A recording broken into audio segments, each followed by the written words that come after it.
Hey everybody, it's Christy Mann. I'm back doing doing author chats with author friends of mine, and I am extremely excited to be sitting here today with my good friend and amazing author, Alana Haase.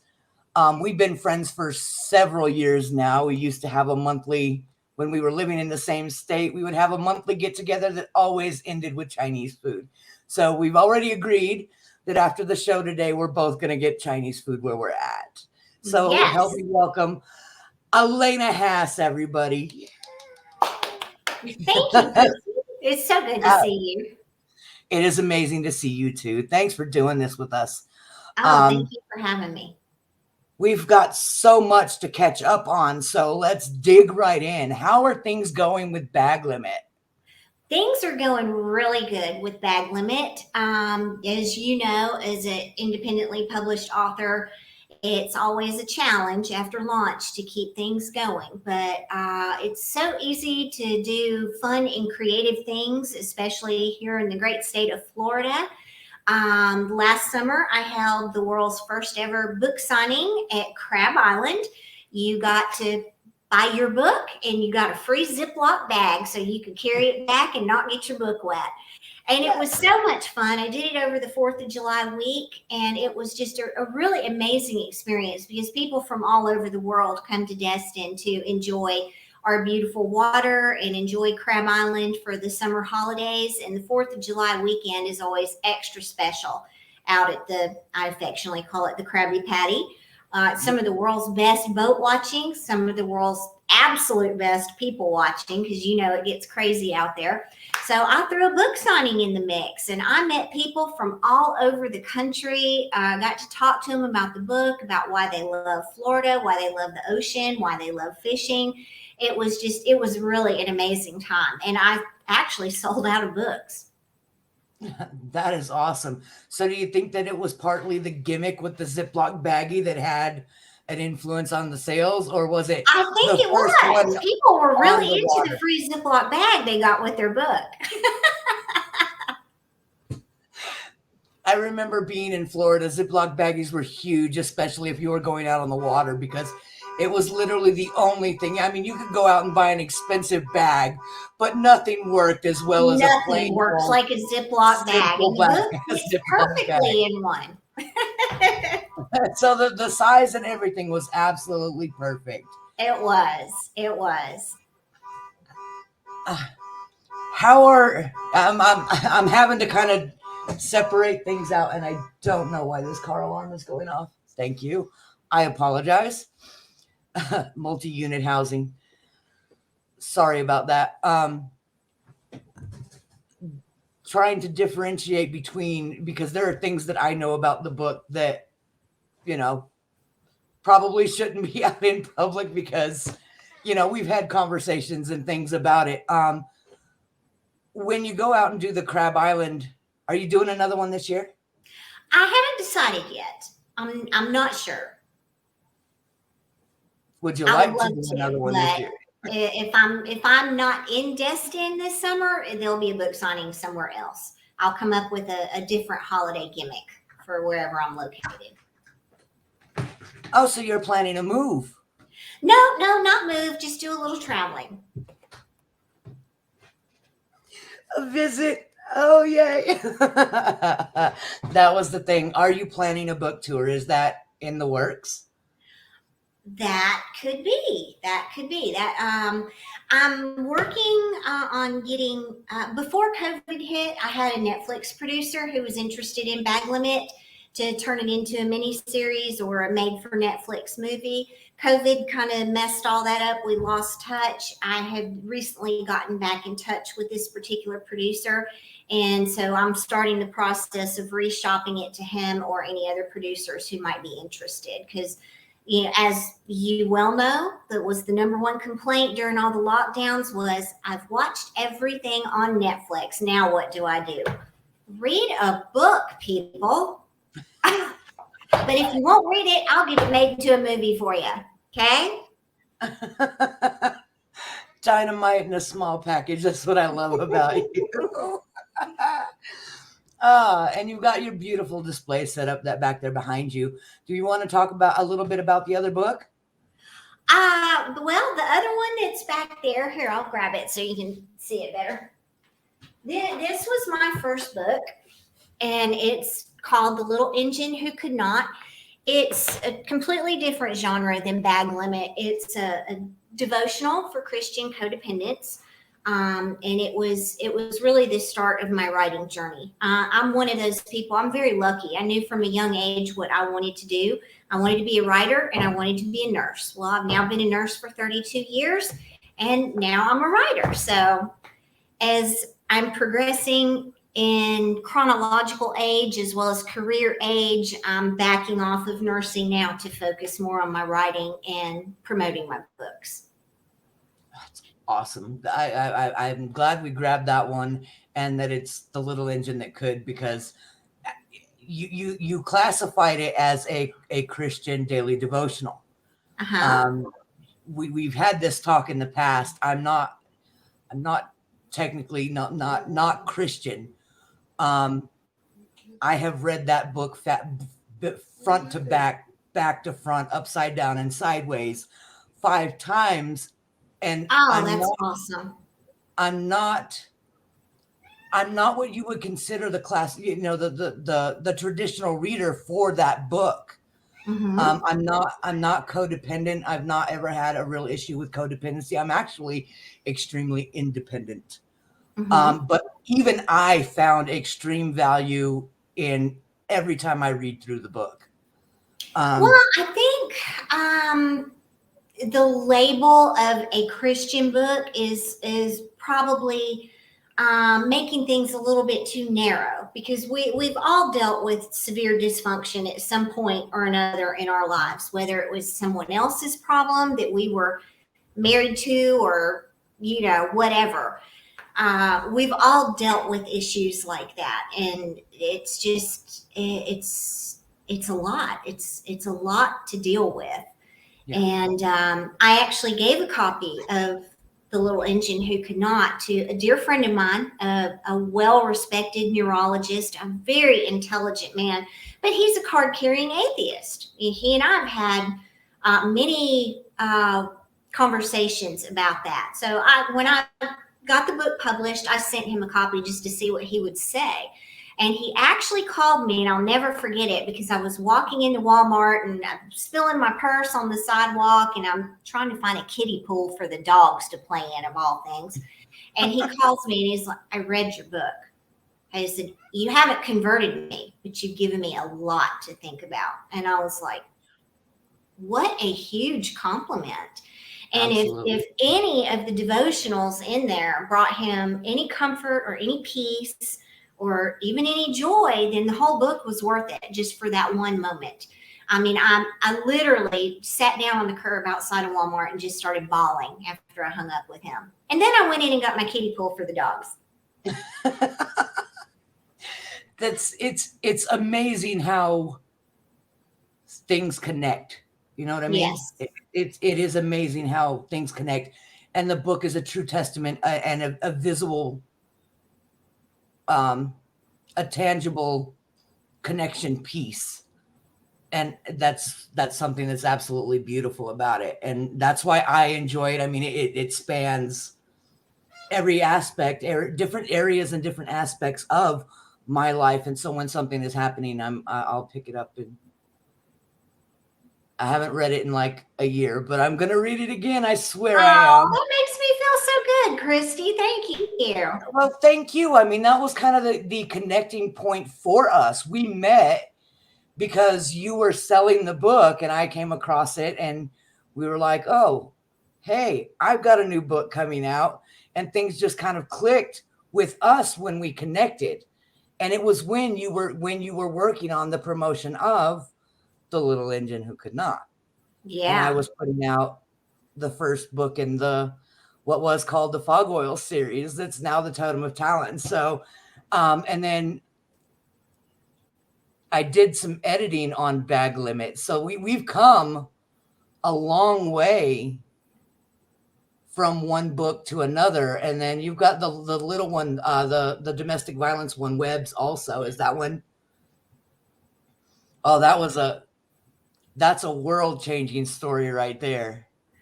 Well, I don't know if you can really see that. That's ebook only, available on Amazon and the Kindle store, of course. But that was one of those crazy situations because you remember that my daughter and I came out and we were accosted by this giant spider. Both of us have severe arachnophobia. And after, about 45 minutes of running around screaming our heads off, I had this story in my head and it just clicked. I sat down the next day and got it out of my head and onto the paper. And then you, with your fabulous editing skills, turned it into something that I believe is truly special. It's one of my favorite. Amazing. It is amazing. The the transformation that takes place in the story, because there's an otherwise insignificant and yet scary, thing in the book, made it very horror based. It was great. I think everybody in America has got a touch of arachnophobia. I do. If they don't, they will after reading that. They will after reading that. Yeah, it was great. And I was like, oh man. But there's a powerful and dynamic story behind it. There really is. And I'm proud of it. I can't take credit for it. I got scared by a spider and boop, there it was. So it just had to be one of those beautiful universal things that happens. But I think we all have stories. We all have stories that need to be told. I mean, and some of us are just fortunate enough to be able to get those stories out from up here and onto these screens and these pieces of paper. Absolutely. Should we ask what happened to the spider should we ask what happened to the spider that inspired the story? The spider that inspired Webs, by the time I got my nerve up to go dispose of this huge web with this huge spider in it so my daughter would quit screaming, it had just vanished. It was gone. The whole thing. The web, the spider, all of it. And I never saw it again.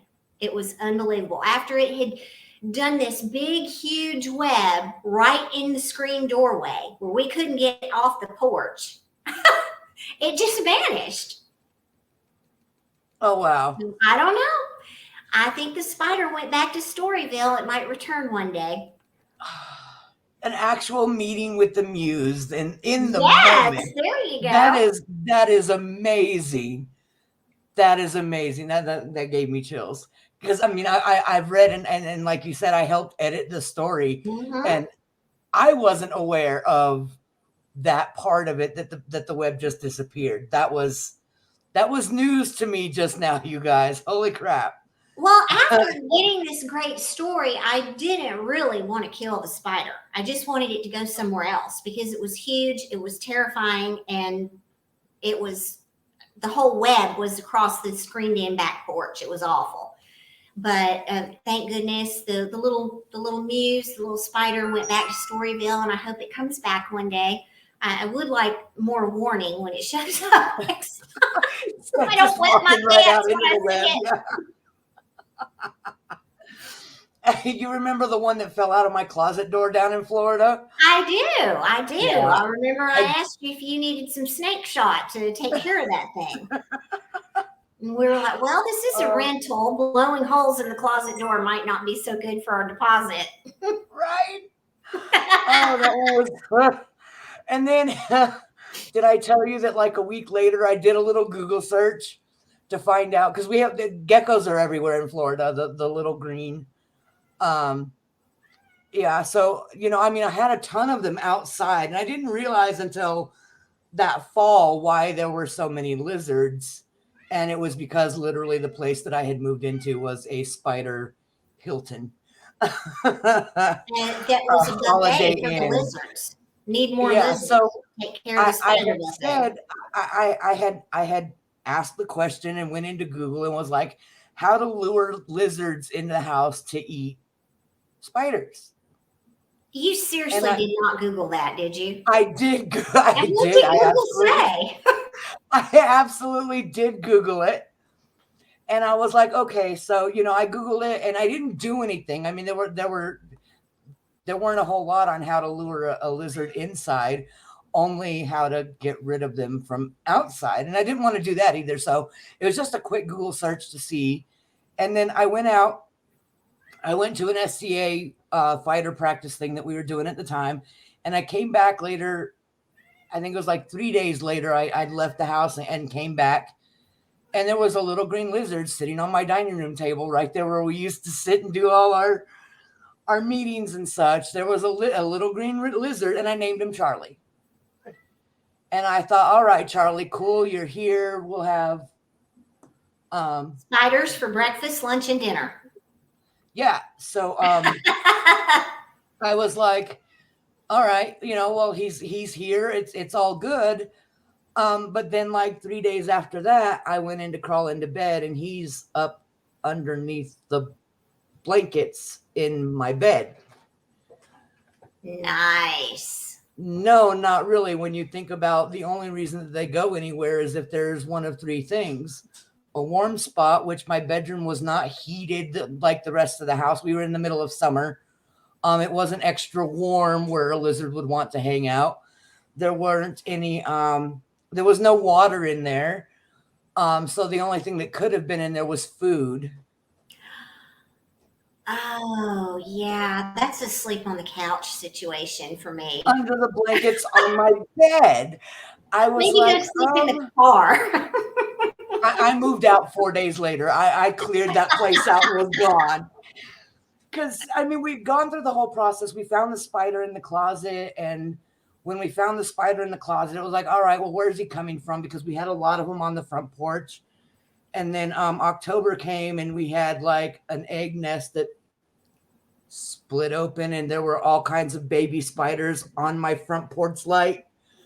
So we went around and we're like, okay, well, it might be time to go do a little bit of yard cleanup around. Thank you, dear.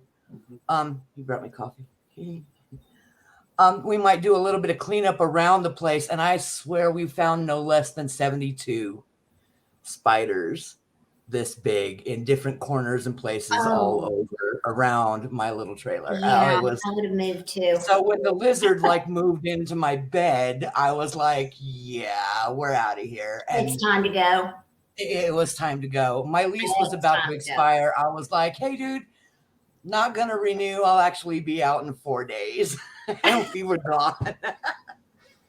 I was gone. I was out of there. It was not worth it for me to stay. So it was very, very fun and interesting and kind of along the same lines. I have arachnophobia worse than you can even imagine. So that one to come out of my closet at my face like that was just like, no. So when you asked me earlier if I think that was your first phone call after that happened. You were quite cranked up, shall we say? I was losing my mind. There was a demon in my closet. There absolutely was. You were hysterical. And of course, when you told me what was going on and texted me the picture, yeah.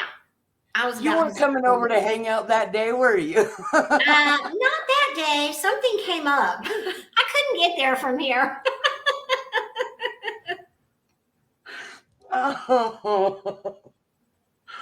Oh, the good times. Yeah, I don't miss that part of Florida. I don't, but I do miss the beach. I do miss the, dare I say it, I miss the traffic in Destin. You miss the traffic in Destin? No, not really, but I was going to say there's obviously a shortage of psychiatrists in Utah. If you miss the traffic in Destin, you need to go see one ASAP. No, you know what I miss about it? Where you get stuck, where you get, where you spend the most of the time stuck is not real pretty, and the views are not the best. I mean, you've got the malls on, the malls and the shopping centers on either side, but where you come into that right before you get to that big jam right there in the middle, you've got the bay view on either side. And so you can sit there in traffic and be like, oh my God, I'm stuck in the traffic. Who else has that view? You know? You look, people forget we're on an island. So that's all you can do when the traffic's like that is just enjoy the view. And Just enjoy the view. So I if miss you're that late, aspect of it. traffic, everybody understands. Everybody understands. Yeah. I miss that aspect. I don't miss the actual traffic, but I do miss being able to look out the car window and see just open water on both sides. A little building here or there. And then knowing that, you know, the water on one side is brackish, the water on the other side is all salt. It's amazing. It's amazing. And then, so that's going to tie me back to Bag Limit, because Bag Limit is all about Destin, Florida. Yes, it is. It Yes, actually it all is. takes place. And having been there, being able to, you know, reading through it while we were doing edits and stuff, I was like, oh yeah, I remember we went and did this at that place. Oh, I was an Uber driver. I picked somebody up from there, you know, that kind of thing. But it's amazing how a lot of the stuff that's in the book, because the stories, well, let's back up. The story is Captain Steve's story from when? From the early 90s. And so we the book was written and we were doing publishing and or doing edits and stuff in 2019. Yes. So a solid 10 years later from when the Oh, story was longer than written. that. Longer than that. The events, the true events in this story actually happened. Oh, I think in probably 1990 to 93 at the latest. It went a lot faster in the book than it did in real life, obviously. Right, obviously. But to be there and know that some of the places that are mentioned in it, the marina where he left from, the spot that he goes to out in the Gulf, you know, and different little things, and some of the shops and places that he goes throughout the story, those places are still there in Destin. You can go to them. Absolutely. And one thing that's really funny, I didn't realize that I'm apparently a pretty good food writer. My brother was one of the beta readers while I was waiting on the hard copies. And he called me and he said, how come you've never taken me to that restaurant you talked about in the book? And I said, what? And I realized, because I always cook for my brother when he comes to visit. I'm like, okay, no more cooking for me. So now going to one of the restaurants that's in this book is our new Christmas tradition, because my brother loves it so much. And of course, the fresh grouper is amazing. So. And do they know that the book, do you sit there and have your dinner with the book on the end of the table? I have before. I've actually sold a lot of copies in restaurants like that. Absolutely. It is that. Let's talk about that a little Sometimes bit. Is you that have to make a bit of a spectacle of yourself to market. So I will make a spectacle of myself if need be. It's not a matter of, you'll hear people say, I have no pride. It's not a matter of that, is it? You're extremely proud. Absolutely. I mean, I have actually walked the harbor with a bag of books and just gone around and talked to people. Where are you from? What are you doing here? Do you love it? Well, do you want a local story? You buy a book, I'll sign it for you. And they're like, what? I've sold lots of books like that. And it's just, you know, and then I invite them to go to Bag Limit's Facebook page and stay up to date on things that are happening here in Florida and with the book. And it's a lot of fun. And you know me, I love people. I love meeting people. I love talking to people. I talk too much, but. No. Well, I say no because when we get together, we're like little hens and we just talk and talk and talk and talk and talk. It's not too much to me. Thank you. So no, it's not too much. It's fun for me just being able to reminisce about the stories and talk about the process. And now I'm going to go ahead and pop up the slideshow here and we can talk about the pictures. as Oh we go through yeah. them. Oh, sorry. This is you on the beach with the That book. is me on the boat at Crab Island for the world's first ever Crab Island book signing last year. That is awesome. And then we have this one. Can you read it? I can't. Yeah, that's just the blurb for the book. Take a journey to the beautiful panhandle of Florida and meet Captain Matthew Farrell aboard his vessel, the Reef Runner, as he builds artificial reefs in the Gulf of Mexico. Not an easy task for the captain, who must contend with drunk deckhands, competitive and manipulative charter captains, and the Coast Guard. Bag Limit is a must read. The author did an excellent job of telling an important story that is informative, interesting, and well written. And that was from an Amazon reviewer. So I'm kind of proud of that. Bag Limit is kind of multifaceted, and with everything that's happening in the world today, the underlying story of the captain and the fish building is how he got in trouble with the FBI for this, because at that time, President Clinton was signing the NAFTA free trade agreement, which put bag limits on the fish in the Gulf of Mexico, but allowed Mexico to catch those same fish and sell them back to us.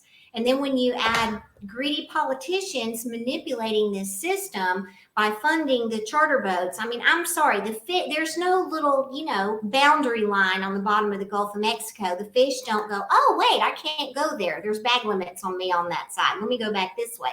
The fish are all over the place. They don't care. And some boat captains don't really care either. Not our captain, though. He's the good But guy. at the time that this story, the true part of this story was going on in real life, my father was a certified executive chef, and he was doing some cooking shows. And he did one in Louisiana with Chef Paul Prudhomme. And I remember they were carrying on that one little sliver of redfish now cost more than a filet mignon because of the bag limits. So when I first heard this story about the captain getting arrested by the FBI for building fishing reefs, and I was like, what year did that happen? And I remembered my father and the other chefs talking about the problems with getting the seafood, the cost of seafood. The politicians were all involved. They started fish farming in Mississippi. Well, how do the fish know they're in Mississippi waters? I mean, are you kidding me? And then when all the government agencies get involved and start screwing things up, I think, and no matter how you view the events of the past 2 years, I think we would all agree that more government involvement in anything is bad, very bad. Leave us alone. We're doing okay out here. Yeah, and that's But it something all that tied in together. Now, of course, a lot of the characters are fiction. My favorite fictional character in this book is Drunk Barbie. I just love Drunk Barbie. I think she made what would have been a very boring chapter on how what's essentially trash by the process of electrolysis in salt water turns into a fabulous habitat for all the creatures who are reef dwellers. Drunk Barbie made that chapter a little bit more palatable and funny. Oh, yeah, a little bit more, fun, a little bit more. There were some eye rolls. I won't lie. There were some eye rolls, but she was definitely a vibrant, very, now, you very. know as well as I do, you can go down to the Destin Harbor any night this summer, and you will see lots of drunk Barbies tottering around down there. Lots of drunk Barbies. Yes, Good absolutely. people watching in So, Florida. as fictional as it is, you can literally go and see. You can literally go to Destin and see all of the stuff that's mentioned in the book. Right there. Yep. Right there, and it's the energy there is way different. I mean, I'm up in Utah now, and I definitely miss Florida, but there is an atmosphere there that I've been all over the country, in driving truck for 3 years and stopping in all these different, cities and ports and places all over the country. There is a very different atmosphere in Destin that is like no other place that I've been to. And sorry to say, it is in part because you have drunk Barbies and you have drunk twins, and they're They do everywhere. add color to the landscape. They definitely do.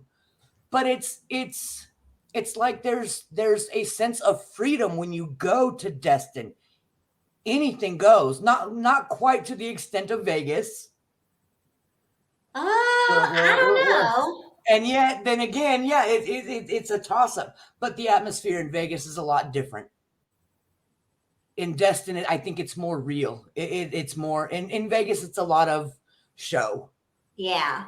A lot of show. In Destin, it's not show. It's just they're drunk, and that's how they are when they're Yep. drunk. Great.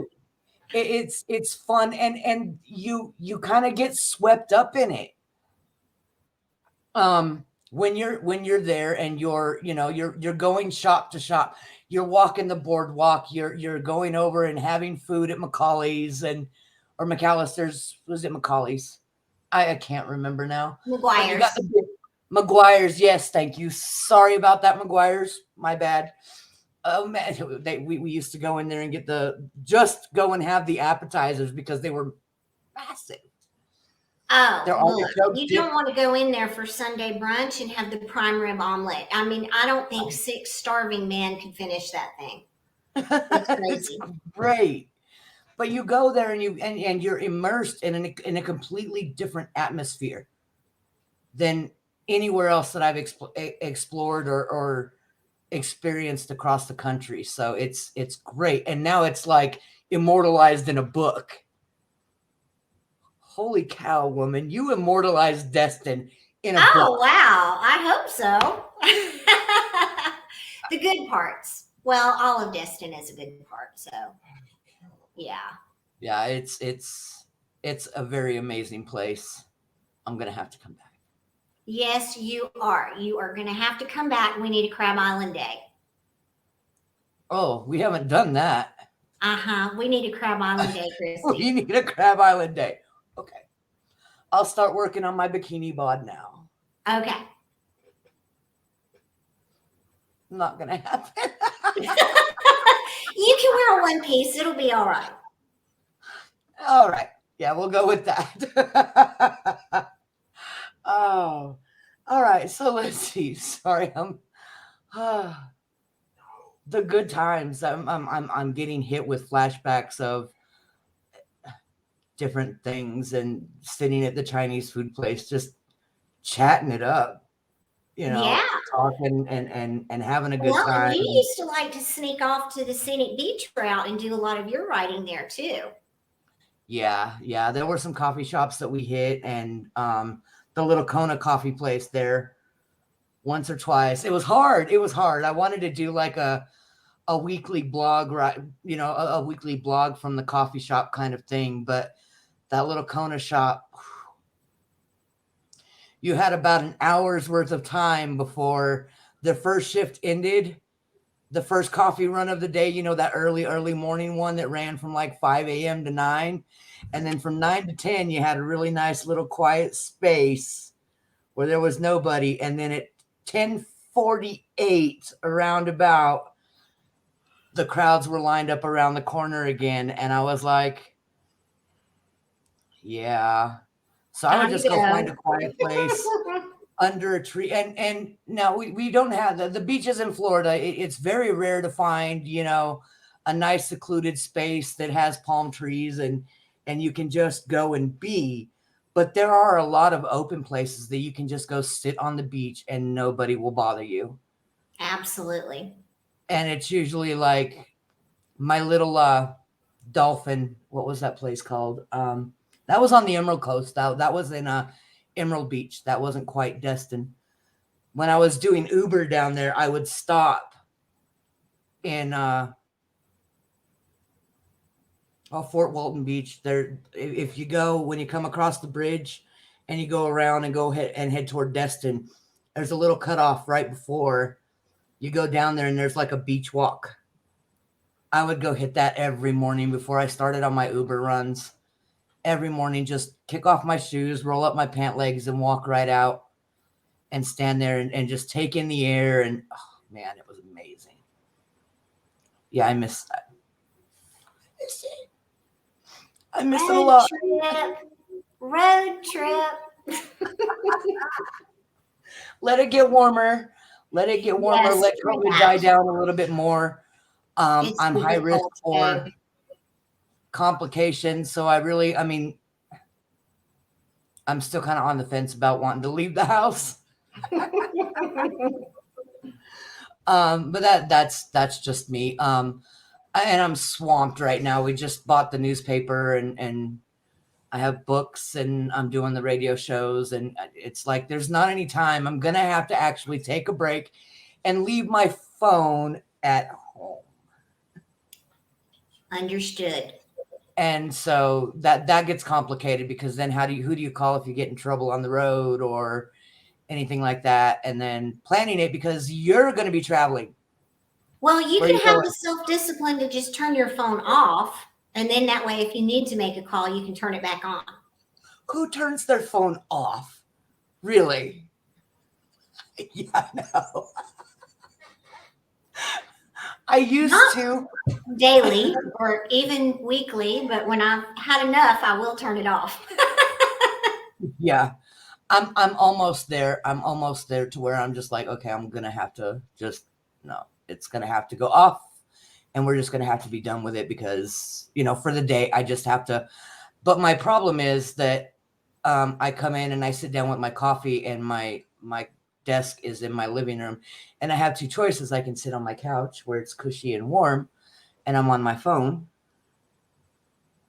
and my arms and my back and everything start hurting, or I have my nice leather office chair where my big screen is sitting here in front of me and I can sit and have my coffee one way or the other.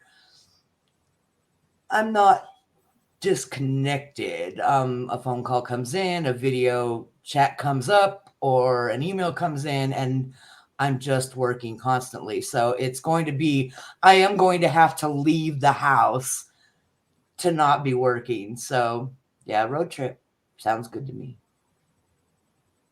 Road trip. When are you traveling? When are you planning to travel? Because I don't want to come down and you not be there. Well, you'll just have to check with me. I'm evolving by the day. Any I'll date set up yet? probably be here through May, I think. And then blasting out of here when it gets really hot in June. Go somewhere cool. Like the mountains. I have mountains. You have mountains in Utah? We have mountains. We have big, beautiful mountains that disappear when it Think of snows. it. In another life, a long time ago, I think I've skied on some of those mountains in Utah, but that was before my hip injury. I will never ski again by choice. I've never been on snow skis. Really? You need to go to Park City and ride those tubes. That's what you need to do. That's a lot of fun. Shh, the guys are listening. Now I'm going to have a trip planned and I'm going to have no choice but to go. Oh, sorry. They're both sitting over here.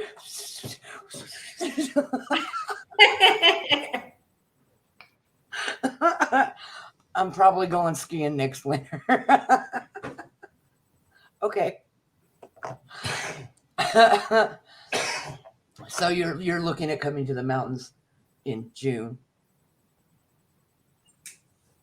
I'm making a note. Because if I call you up and I find out that you're traveling and you came out here and you went up into the mountains and you didn't call me. I would never go to Utah and not call you. I know. Believe me, I absolutely know. Just like I would never go to Florida and not call you. It just doesn't work that way. We've been friends for far too long. And Absolutely. it's great when we get our opportunities to just catch up and reminisce and talk about what's happened and then what are the plans. You and I do the whole brain dump thing really well. I mean, we have sat there, chopsticks in this hand and scribbling notes with this hand, even though I can't write left-handed, couldn't hardly read the notes when we got through eating, but we would have just pages of stuff. Just those little flashes of inspiration that can turn into God knows what. And you've got to capture those moments when you can. Because if who was it who said this the other night? Gosh. Oh, we had a guest pastor at church last weekend, and he said a dull pencil is better than a sharp mind. Take notes. Right with a pen. Yes. And I love the sparkly diamond on top of your pen. Isn't that very cool? blingy. I'm proud of you. That's the love of my life, Henry. I have this one, and this has been my go-to for like 3 or 4 months now. It's a pearl. I love it. Yeah, I love this pen, and I was like, I need more of these, and I think we got it at like Dollar Tree. So we had this one. He went the other day, and brought me back. I am so jealous. You know me and bling. Yeah. In certain instances, I don't like to wear it, but I do like to have it around me. So, yeah, I'm stoked. I was tickled, and they're multicolored, so they're not. The other one is just silver. This one actually, and then shiny at the top. Yeah, it's great. So I'm tickled. We need these. I want to get some made and have like Christy Mann author and then Metaphysical Times put on them and give them out because people love them. Oh wow! I'm not the only one. I'm not the only one. See, there's an idea. You and I have learned a thing or two about marketing over the years. All hard-fought knowledge. You and I started out not having a clue what we were doing, and I think we're doing pretty well, both of us. I think we're doing fantastic. Your idea, do you remember how excited I got when you were like, we're going to put it in a Ziploc baggie? And I was like, oh my God, that's like brilliant. Yes. Well, I mean, it just selling a paperback book off the back of a boat without a Ziploc bag. But it was the wording of it, come get your free Ziploc bag. All you have to do is buy this book. I mean, it was great. People loved it. It was just one of those, kind of like Where's the Beef? It was just one of those catchy little things that got people's attention. The free Ziploc bag. That was the ticket. But I had one guy, he wandered by, he bought a book, I autographed it for him. He came back the next day and bought 3 more to give out as Christmas gifts that year. Had me autograph them for family, and I think he said his father, his father-in-law, and his brother, because they all loved to fish. And he wanted them to have a copy of this book. But yeah, he got his copy, went back to his boat. I guess all his people were in the water and doing whatever. And he kicked back and popped a cold one, read the whole book, came back and bought 3 more. It was great. Wow. Yeah. And it's got 3 more free Ziploc bags.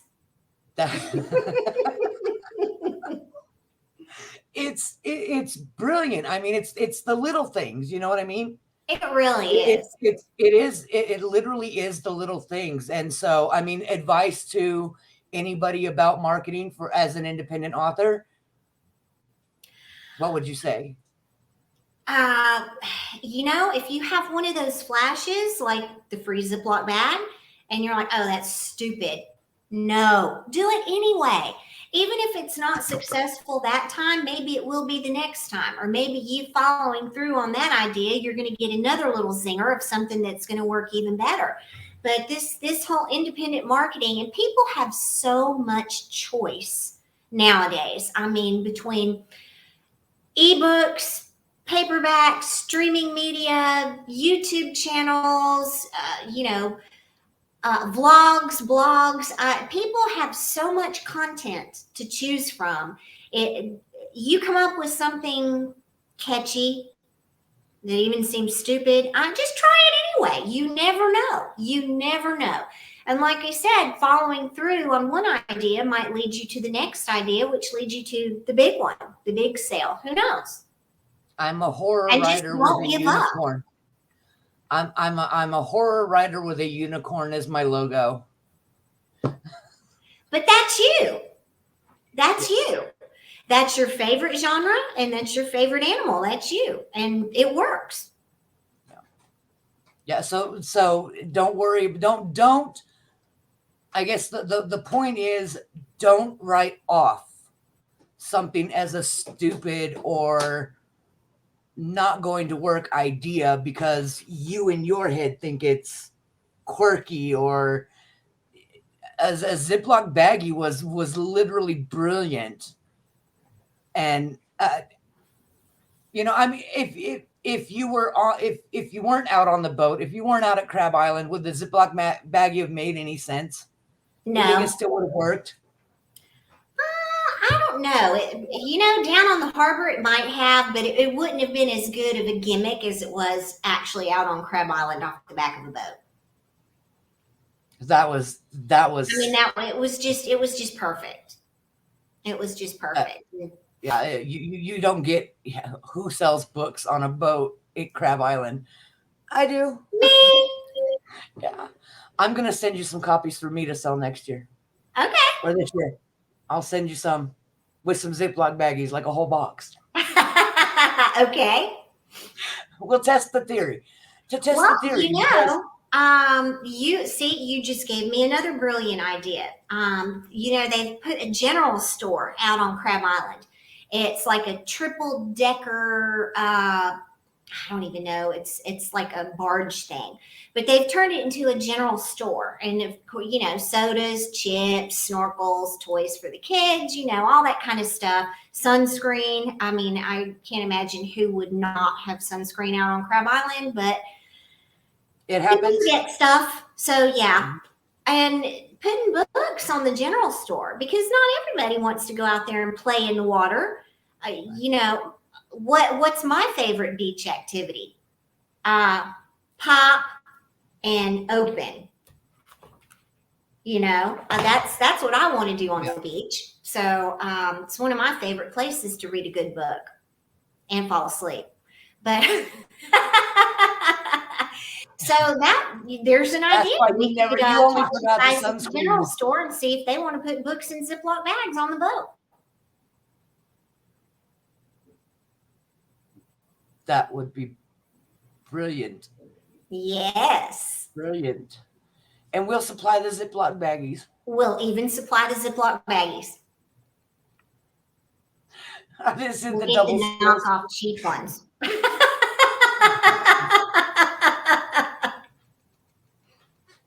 Whatever works, you got to cover costs. Yes. Well, hey, as long as it seals and there's no hole in it, your book stays nice and dry.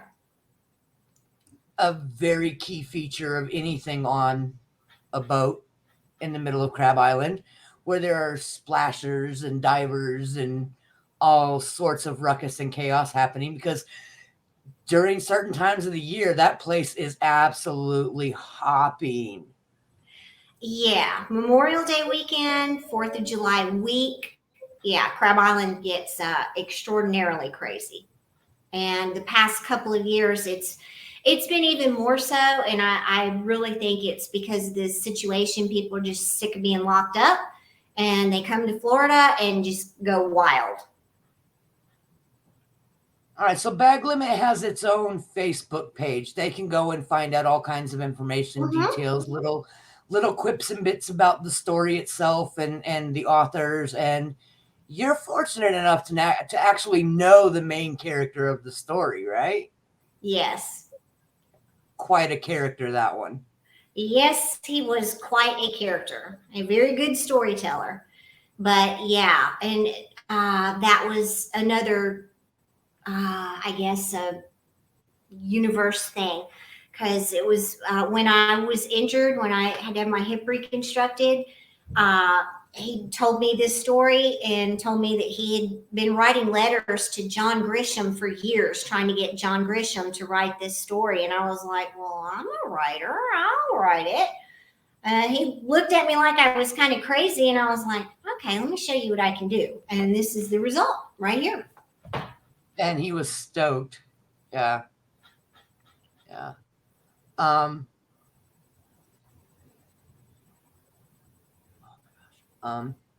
I'll edit this out. um, okay, so you can find out all you can find Bag Limit has its own Facebook page. Mm-hmm. So you can go there, but then you can also go and check out Facebook for your page. Go ahead and shout out that one. Mm-hmm. Sure. Thank you. Facebook.com/Alana K Haase. Alana K Haase. I apologize again. We've been friends for years, and I have been calling her Alana, and her name's Elena. This is how I am sometimes. Well, I answer to that because it happens all the time, so people get confused. Don't feel bad. All right. And then what is this one? Oh, here's the link to to Bag Limit on Amazon.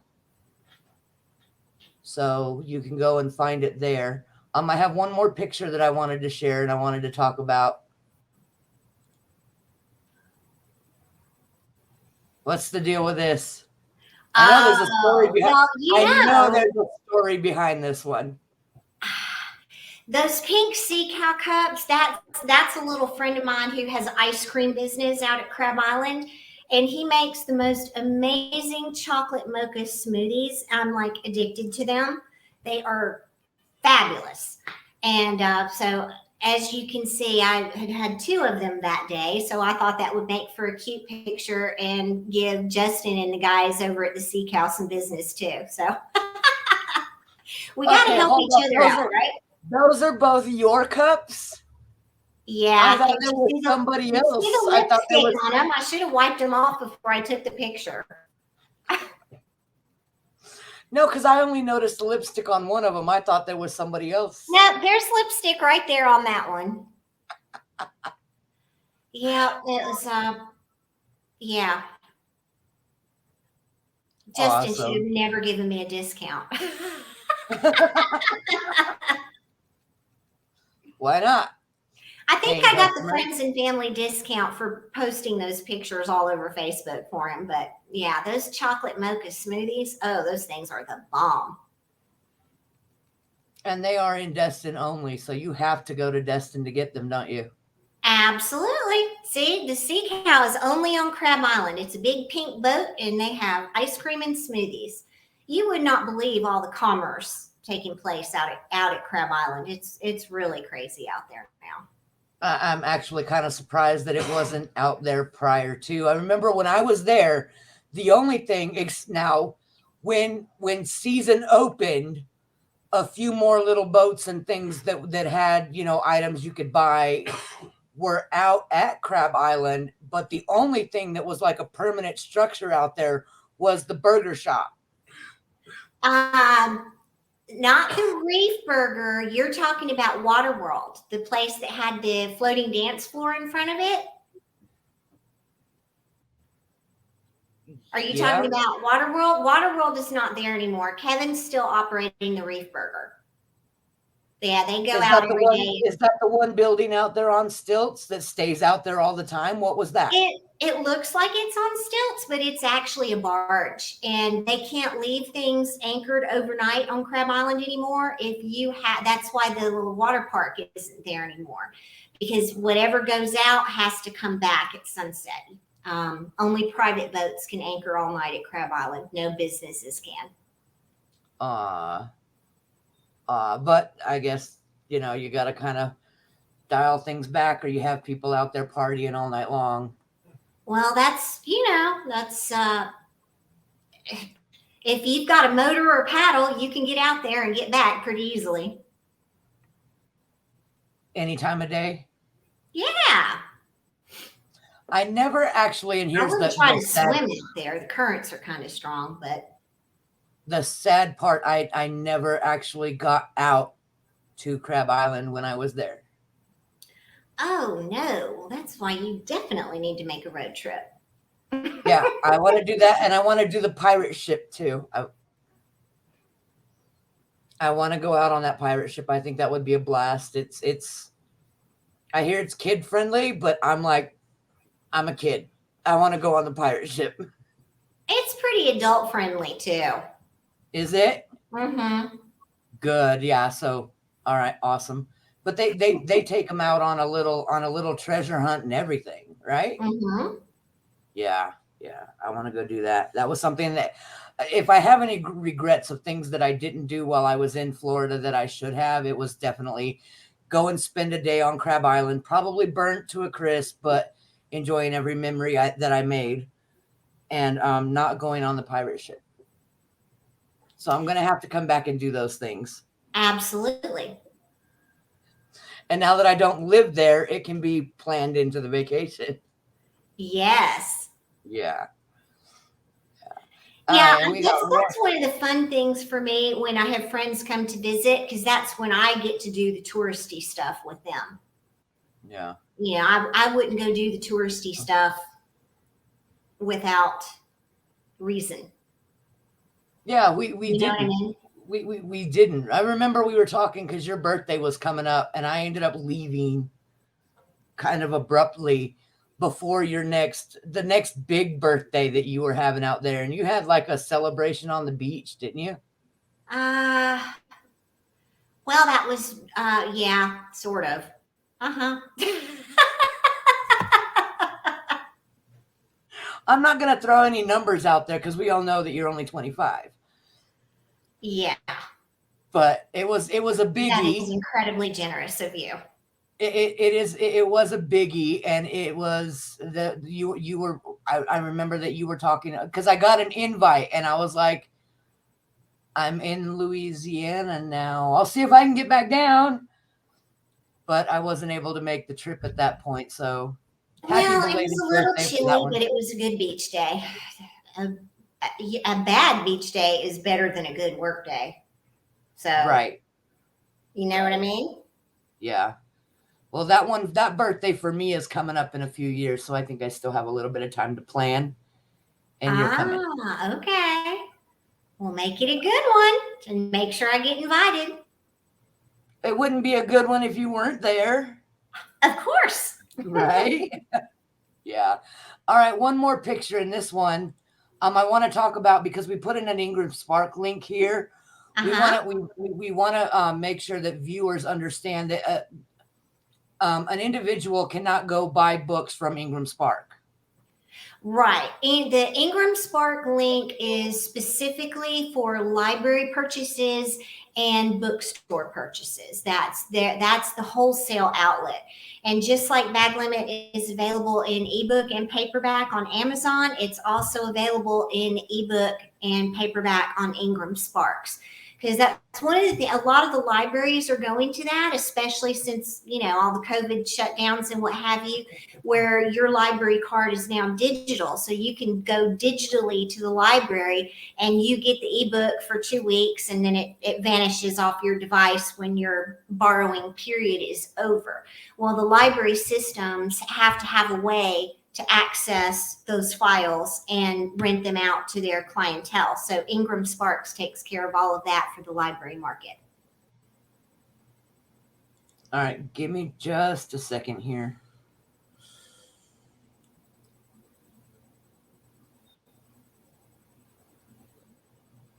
All right. It's not one that's been added, but it is one that is getting added to the Twisted Souls Press bookstore. We're going to I have access. I set myself up as a distributorship with Ingram Spark. Yay! And so now I have access to the catalog, and I can carry your books in my bookstore. Oh, so, that is awesome. Thank you. Yeah, that'll be something that I'll be getting set up in the next. Please don't hold me to a time frame, because with the newspaper and everything else that's going on, but the next day or two. It's all good. I have a list of books and stuff that I'll be adding to the bookstore. Mm-hmm. I just haven't had time to sit down because I have to pull them from the catalog, copy the information over, and one title takes an hour or better to get done. So, but it is on the list. you have been added to the authors I know list from Ingram now. So Yay! I'm glad you put that in there. If you are a bookstore or you have a metaphysical shop or a gift shop or anything, you can pull those from iPage as a distributor and carry Bag Limit on the shelf at the bookstore.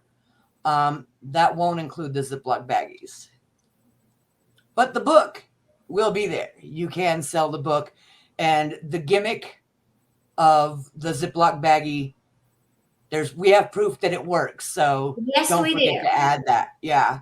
Don't forget to add that. And especially if you're in Florida, but if you've ever dreamed of going to Florida, that's a story that you want in your hands. Well, I think the thing that I love most about this story, honestly, is it's fiction, but it's based on a true story. The characters are, well, of course, I love them, but it's like they're people I know. Even the fictional people are like people I know. And then the understory of the political corruption and how things that go on in Washington D.C. affect us down here on the Gulf Coast. It's very timely, but it's funny. It's yeah.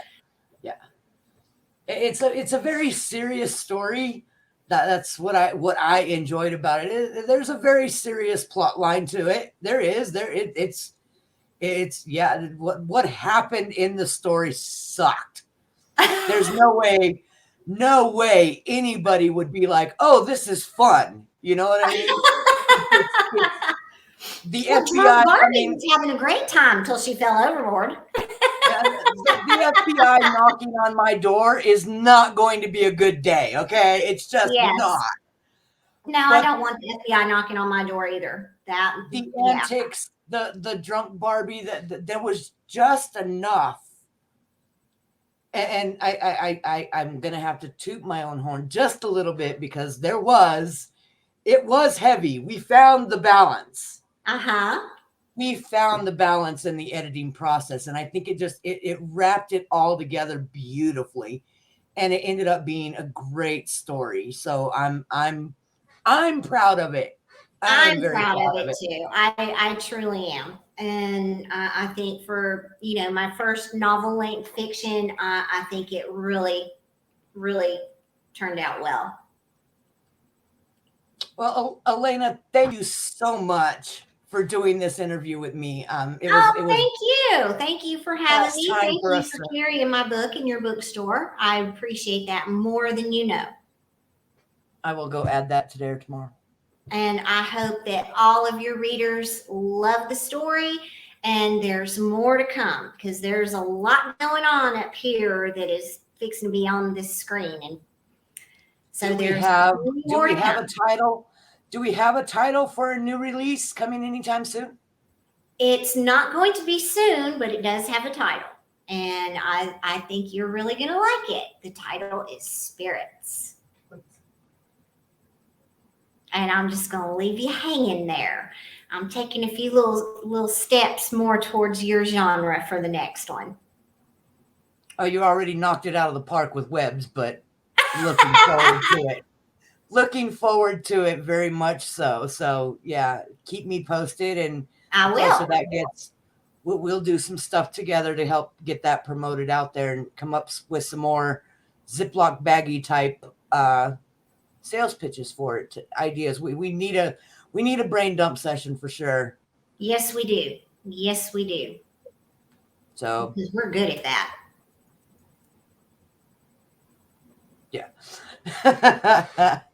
All right. Well, thank you so much for being with us. Thank you, Christy. Thank you. And congratulations on the magazine. I am so stinking proud of you. I can't stand it. I can't wait to get my copies. It's just, you are rocking it out there. You might miss Florida, but Utah obviously agrees with you. They got mailed out to you yesterday. Yay! So yeah, they went out in yesterday's mail. So you should have those in a few days.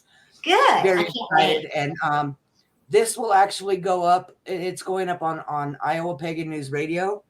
but we're also going to add it to the Metaphysical Times newspaper and the YouTube channel.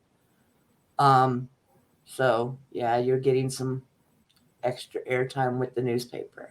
Yay! Thank you. That is You're so welcome. awesome. Yeah, I will send you links to all of that following the show, probably tomorrow, and then Okay. it will air live on Thursday. I'm gonna need some time to do a little bit of editing some things, but yeah, we should be good to go. So thank you very much for joining us, and we will Thank see you you. again soon. Yes, ma'am. Thank you so much. Absolutely.